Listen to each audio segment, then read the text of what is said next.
आज आपण 11 तारखेला झालेल्या ग्रुप सी च्या परीक्षेत आलेले प्रश्न बघू।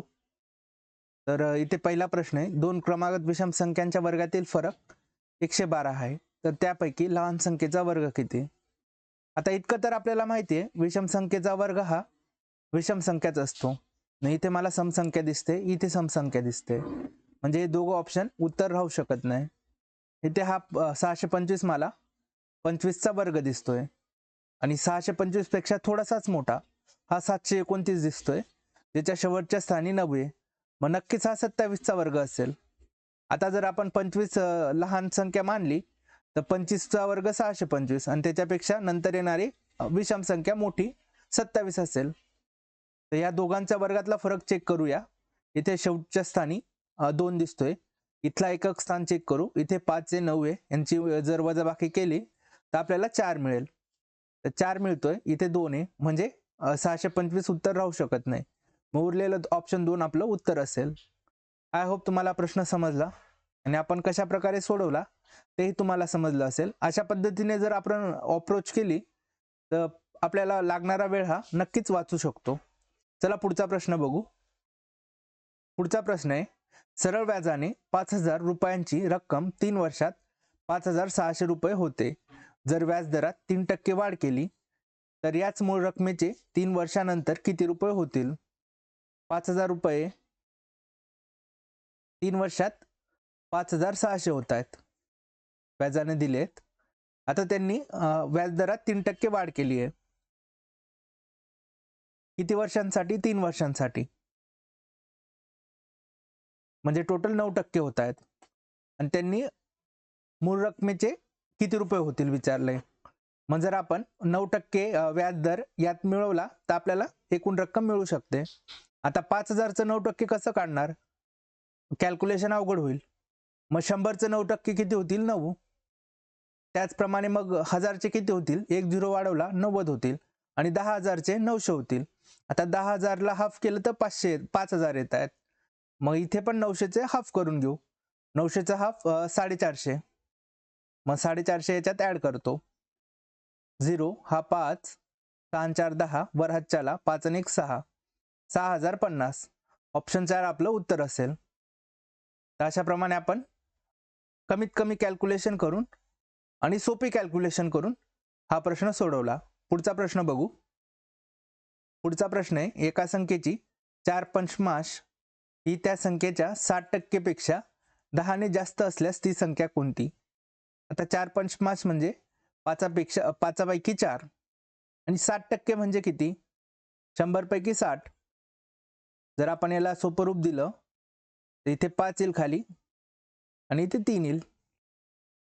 आता इथे मला 5 पैकी 4 दिसतोय, इथे 3 पैकी 5 दिसतोय आणि यांनी काय सांगितलंय, यात 60% पेक्षा 10 ने जास्त असेल, म्हणजे ही 10 जास्त आहे। आपल्याला काय दिसतंय, फक्त हा 3चा 4 होतोय, म्हणजे एकाची किंमत इथे 10 दिली आहे, आपल्याला 5ची किंमत काढायची आहे, म्हणजे 5ची किंमत असेल 50। आपण 5 पैकी 5 लिहिलं तर ती संख्या मिळेल ना। इथे 5ची किंमत 50 आहे, म्हणून ती संख्या 50 असेल। ऑप्शन 3 आपलं उत्तर आहे। आता पुढचा प्रश्न बघू। पुढचा प्रश्न आहे, खालील किंमत काढा। आपल्याला हे सॉल्व करायचं आहे। इथे 11 आहे, 11चा वर्ग 121, दोन संख्यांनंतर पॉईंट आहे आणि वर्ग आहे। आता दोन संख्यांचा वर्ग म्हणजे दोनांचा गुणाकार होतो। आता इथे आपल्याला दिसतंय 1 2 3 4, टोटल 4 संख्यांनंतर आपण पॉईंट देणार, 1 2 3, हा 0 आणि 0। आता हे मी तुम्हाला एक्सप्लेन करण्यासाठी सांगितलं, आपण हे परीक्षेमध्ये टाळू शकतो। गुणाकारासाठी आपण एकूण संख्यांनंतर पॉईंट देतो, त्यानंतर हा एकाचा वर्ग एकच असेल, इथे पण दोन संख्यांनंतर पॉईंट आहे आणि वर्ग आहे, म्हणजे 4 संख्यांनंतर पॉईंट असेल, म्हणून इथे 3 शून्य ऍड करतो। आता या दोघांची वजाबाकी करू, हा 1 1 कट होतो आणि वरची संख्या तशीच लिहायची खाली 0.012 आणि खालचा 1.2। आता इथे खाली 1.2 आहे, हा पॉईंट काढण्यासाठी आपल्याला याला 10 ने गुणावं लागेल, मग 10 ने खाली गुणलं तर वरती बी 10 ने गुणावायचं। मग चला हा 10 ने गुणल्यावर 12 होईल आणि वरचा एक पॉईंट हा एक घर उजवीकडे सरकेल म्हणजे 0.12. आता या दोघांचा भागाकार करू. आता 12 एक 12 आणि दोन संख्यानंतर पॉईंट आहे म्हणून उत्तराला पण दोन संख्यानंतर पॉईंट देऊ. इथे 0 ऍड करतो आणि अशा प्रकारे आपलं ऑप्शन 1 0.01 हे उत्तर असेल. आय होप तुम्हाला कॅल्क्युलेशन समजली. इथे कुठेच आपण खूप जास्त अवघड कॅल्क्युलेशन किंवा खूप जास्त आपल्याला सूत्रे आठवून ठेवायची असं कुठलंच ट्रिक किंवा पद्धत आपण वापरली नाही. सोप्या पद्धतीने जे आपल्याला लगेच सुचेल अशीच पद्धत आपण वापरतोय आणि हे प्रश्न सॉल्व्ह करतोय आणि प्रश्न सुटता पण आहेत. चला पुढचा प्रश्न बघू. आता पुढचा प्रश्न आहे, एक दुकानदार एका कपाटाच्या छापील किमतीवर 25% सूट देतो तरी त्यास 15% नफा होतो. कपाटाची छापील किंमत 23,000 असेल तर कपाटाची खरेदी किंमत किती? 25% सूट दिली आहे आणि छापील किंमत 23,000 आहे, म्हणजे 23,000 त्याची किंमत आहे, त्यावर त्याने 25% सूट दिली आहे. याचा अर्थ काय? 75% किंमत मध्ये ती विकली आहे. आपण जर विक्री किंमत काढली आणि त्यातनं 15% त्याचे कमी केले तर आपल्याला खरेदी किंमत मिळू शकते. मग आता 23,000चं 75% कसं काढणार? कॅल्क्युलेशन अवघड जाईल. आपण काय करणार? आपण 50% काढू. आता 50% म्हणजे किती? याचं हाफ. आता 23चा हाफ किती होतं? 11.5. म्हणजे इथे लिहितो मी 11.5. 11.5 म्हणजे 11,500. आता आपल्याला 75 करण्यासाठी यात 25 मिळावं लागेल.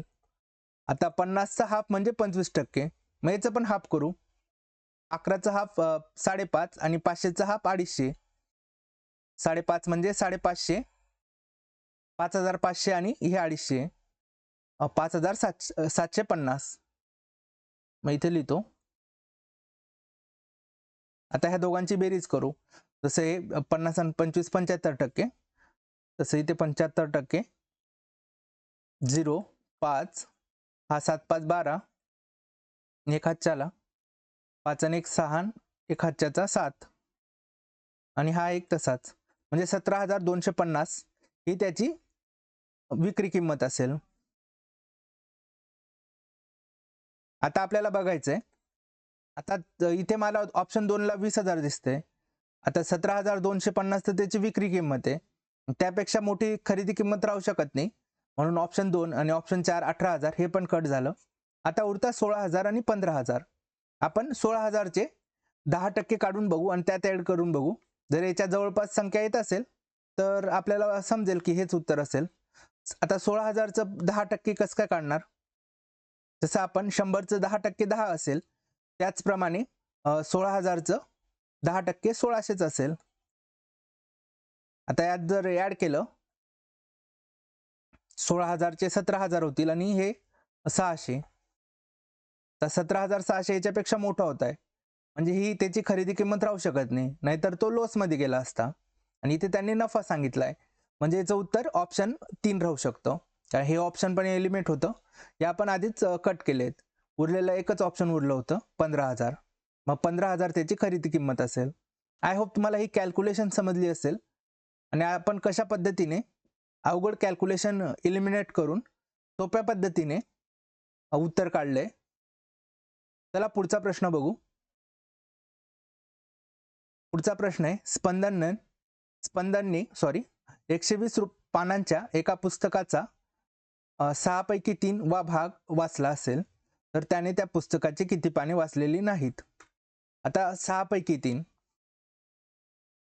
याचा अर्थ काय? 6 पैकी 3 वाचलाय म्हणजे हाफ वाचलाय. टोटल 120 पान आहे, अर्धे पानं वाचले, मग 120चा हाफ किती होतं मित्रांनो? 60. मग 60 वाचले तर 60 बाकी असतील, म्हणजे ऑप्शन 2 आपलं उत्तर असेल. पुढचा प्रश्न आहे, जर चौरसाची बाजू 25% वाढवली तर त्या चौरसाचे क्षेत्रफळ किती टक्क्यांनी वाढेल? समजा चौरसाची बाजू 1 असेल, मग त्यावेळेस त्याचं क्षेत्रफळ किती? एकाचा वर्ग बाजूचा वर्ग म्हणजे एकच. जर 25% वाढवली म्हणजे इथे 1.25 त्याची बाजू होईल. आता 0.25 कसा आला? आपण 25%ला 100 पैकी 25 अशा प्रकारे लिहू शकतो. 25ला जर 100ने भागितलं तर दोन संख्यानंतर पॉईंट येईल 1 2. अशा प्रकारे 0.25 आपण 1 मध्ये ॲड केला तर 1.25 होतो. आता याचा वर्ग करू क्षेत्रफळ काढण्यासाठी. 125 चा वर्ग, मग 5 चा वर्ग 25, इथे 12 दिसतोय.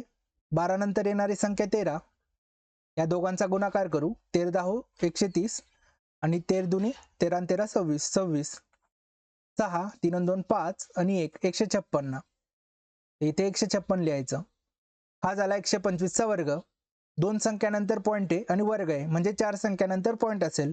1 2 3 4 1.5625 हे आलेलं क्षेत्रफळ आहे. मला इथे 56-25 दिसतोय, बाकी कुठेच दिसत नाही. मग याचा अर्थ ऑप्शन 3च आपलं उत्तर असेल. परीक्षेत पूर्ण उत्तर काढत बसायचं नाही. जिथे आपल्याला ऑप्शन सापडला तो टिक करायचा, म्हणजे वेळ वाचतो. पण इथे समजण्यासाठी आपण हे पूर्ण सॉल्व करूया. तर त्यांनी वाढलेलं क्षेत्रफळ विचारलंय, ते पण टक्क्यांमध्ये. मग आपण यामध्ये आधीचं क्षेत्रफळ मायनस करू. आधीचं क्षेत्रफळ हे 1, म्हणून 1 गेला तर उरेल आपल्याला फक्त 0.5625.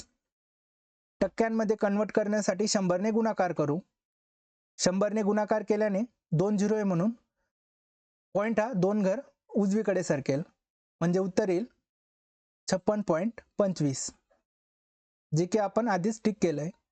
आय होप तुम्हाला समजलं असेल. प्रश्न आहे, 10 स्त्रिया एक काम 7 दिवसात पूर्ण करतात. 10 मुले तेच काम 14 दिवसात पूर्ण करतात. तर 5 स्त्रिया आणि 10 मुले तेच काम किती दिवसात पूर्ण करतील? तर 10 स्त्रिया एक काम 7 दिवसात करतायत. तेच काम 10 मुलं 14 दिवसात करतायत. याचा अर्थ काय? मुलांना वेळ डबल लागतोय. म्हणजे एक स्त्री जर 1 दिवसात एक काम करत असेल, तर तेच काम करायला मुलांना 2 दिवस लागतील, किंवा 2 मुलं ते काम एका दिवसात करू शकतील. मग याचा अर्थ काय? एक स्त्री बरोबर 2 मुलं. नंतर त्यांनी विचारलंय 5 स्त्रिया आणि 10 मुलं तेच काम किती दिवसात पूर्ण करतील? आता 10 मुलं आणि त्यानंतर 5 स्त्रिया. 5 स्त्रिया म्हणजे किती मुलं होतील? एकाचा डबल होते, 5चा डबल 10, मग 10 मुलं. मग टोटल किती मुलं? टोटल 20 मुलं. आता 10 मुलांना 14 दिवस लागतात, मग 20 मुलांना 14चा हा 7 दिवस लागतील, म्हणजे आपलं उत्तर असेल 7 दिवस.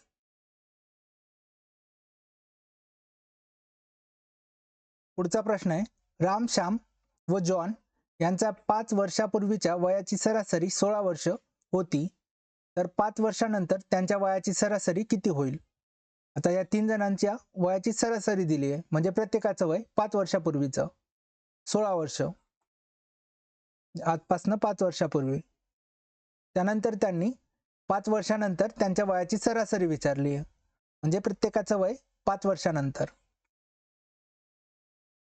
मग 16 आणि हे 5 आणि हे 5 टोटल 10, 16 आणि 10 26, म्हणजे त्यांचं वयाची सरासरी असेल 26 वर्ष. ऑप्शन 3 आपलं उत्तर असेल. पुढचा प्रश्न आहे, खालील स्तंभलेखावरून वर्ष 1976 ते 1980 पर्यंत उत्पादन किती टक्क्यांनी कमी झाले? आता 1976 मध्ये काय होतं? 3000 होतं. त्यानंतर 1980 मध्ये उत्पादन 500 झालंय, म्हणजे किती कमी झालं? तर 500 गेले 3000 मधनं, म्हणजे 2500 कमी झालं.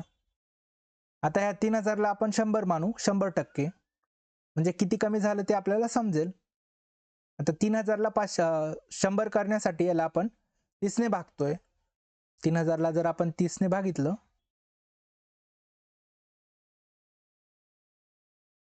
तर हा 0 हा 0 कट, 3 1 3, म्हणजे 100 येतात. मग या 2500 ला पण आपण 30 ने भागूया. हा 1 0 कट, हा 1 0 कट, 3 1 3, 3 8 24, एक उरतोय हा 0, मग 3 त्रिक 9, यातनं 9 गेला तर 1 उरेल. पण इथे मला 83 मिळाला. इथे ऑप्शनमध्ये मला ऑप्शन 2 ला 83 दिसतोय, दुसरीकडे कुठेच 83 नाहीये, म्हणजे ऑप्शन 2च आपलं उत्तर असेल. परीक्षेत पूर्ण उत्तर शोधत नाही बसायचं. जिथे आपल्याला ऑप्शन मिळाला तो टिक करायचा. जर आपण ह्या एकाला 3ने भागितलं तर आपल्याला पॉईंट द्यावा लागेल. पुन्हा इथे 10 होईल आणि 3ने पुन्हा भागावं लागेल. म्हणजे हे कंटिन्यू 3-3 येत राहील. तर अशा प्रकारे आपण याला सॉल्व्ह केलंय. पुढचा प्रश्न बघू. पुढचा प्रश्न आहे, मुंबई आणि गोवा या स्थानकातील अंतर 540 किलोमीटर आहे. 2 रेल्वे गाड्या सकाळी 7:30 वाजता एकाच वेळी दोन्ही स्थानकावरून परस्पर विरुद्ध दिशेने निघतात. त्यांचे वेग अनुक्रमे 60 किलोमीटर प्रति तास आणि 75 किलोमीटर प्रति तास आहेत. तर त्या दोन्ही गाड्या एकमेकांना किती वाजता भेटतील? आता टोटल अंतर 540 दिलंय. दोन्ही स्थानकावरनं रेल्वे गाड्या एकमेकांना भेटण्यासाठी निघाल्या, भेटतील म्हटलंय. एकाचा वेग 60 किलोमीटर, एकाचा 75. आता एकमेकांकडे येत आहेत म्हटल्यावर या दोघांची बेरीज होईल. म्हणजे 60 आणि 75 130 35 135. आता जर आपण स्पीडने या टोटल अंतरला भागितलं तर आपल्याला एकूण वेळ मिळेल. 5ने भागूया. इथे 0 इथे 5 आहे. 5ने भाग जाईल. 5 दुनी 10, 3 उरतोय, 7 5 35 27, 5 10 50, 40, 5 8 40. आता इथे 2 7 आणि 2 9, 1 8 9 म्हणजे 3ने भाग जाईल. 3 9 27, 3 3 9, 1 उरतो 18, 3 6 18, 36, 9 1 9, 9 4 36. म्हणजे टोटल आपल्याला 4 तास लागले. आता 7:30 वाजता त्या गाड्या सुरू होत आहेत. त्यात 4 तास ॲड केले म्हणजे आपल्याला टाइम मिळेल 0 30 आणि 7 आणि 4 11. 11 वाजून 30 मिनिटांनी त्या गाड्या एकमेकांना भेटतील. ऑप्शन 4 आपलं उत्तर असेल. पुढचा प्रश्न आहे, मिश्र धातू ए आणि बी मध्ये तांबे आणि जस्त यांचे प्रमाण अनुक्रमे 4:3 आणि 9:5 आहे. हे दोन्ही मिश्र धातू समान प्रमाणात मिसळून सी मिश्र धातू तयार केल्यास त्या सी मिश्र धातूमधील तांबे व जस्त यांचे प्रमाण किती? आता त्यांनी 2 मिश्र धातू दिलेत, ए आणि बी. ए मध्ये तांबे आणि जस्त प्रमाण आहे 4:3 आणि बी मध्ये हे 9:5 आणि हे दोघं मिळून सी तयार होतोय. आणि सीचं प्रमाण आपल्याला विचारलंय. मग इथे 4 आणि 3 7 होत आहेत टोटल युनिट ए मध्ये, 9 आणि 5 14, या बी मध्ये 14 युनिट होत आहेत. आता दोघं मिळून सी बनतोय. मग हे पण त्याच गुणोत्तर मध्ये असेल, त्याच प्रमाणात असेल. मग इथे 7 आहे, इथे 14 आहे. म्हणजे सी मध्ये जे युनिट असतील टोटल ते पण 7च्या पाड्यात येणारी संख्याच असेल. मग आपण उत्तरांमध्ये ऑप्शनमध्ये चेक करू. इथे 11, इथे 14 आहे. 1 आणि 4 5 आणि 10 आणि 10 20 25. 25 7च्या पाड्यात येत नाही, हे पण 25च होईल. इथे 7 आणि 1 8 आणि 10 आणि 10 20 28. 7 चौक 28 म्हणजे 7च्या पाड्यात हे येत आहे. आपण ऑप्शन चौथं पण चेक करून घेऊ. 7 आणि 4 11 आणि 10 आणि 10 20, 11 आणि 20 31. 7च्या पाड्यात येणार नाही म्हणून ऑप्शन 2 आपलं उत्तर असेल. 17 आणि 11 टोटल 28. आय होप तुम्हाला प्रश्न समजला असेल.